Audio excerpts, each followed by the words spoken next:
தமிழ்நாட்டில் கள்ளசாராயம் குடிச்சு கள்ளக்குறிச்சியில இறந்தவங்களோட எண்ணிக்கை இன்று 50ஆக உயர்ந்திருக்கு. அதாவது இன்னைக்கு காலையில 7 பேர் இறந்து போயிருக்காங்க.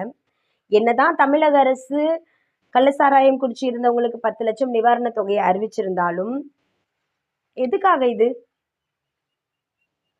கள்ளசாராயம் குடிச்சு இருந்தவங்க ஒன்றும் தியாகி இல்லையே அப்படின்ற கேள்விகளை தான் நெட்டிசன்ஸ் கேட்டுட்டு இருக்காங்க. கள்ளசாராயம் குடிச்சு இறந்தவங்களுக்கு பணம் கொடுக்க தேவையில்லை.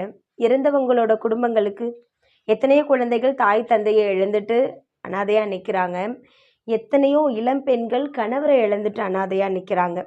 அவர்களுக்காகவாவது இந்த உதவியை தமிழக அரசு செய்ததாக இருக்கட்டும் அப்படின்ட்டு சில பேர் தன் பக்கம் இருக்கிற நியாயத்தை சொல்லிட்டு இருக்காங்க. கூடவே சேர்த்து அதிமுக அரசு கள்ளசாராயம் குடிச்சு இறந்து போன மாணவ மாணவிகள் இருக்க குடும்பங்களுக்கு மட்டும் 10 வருஷத்துக்கு இன்றிலிருந்து 10 வருஷத்துக்கு மாதத்துக்கு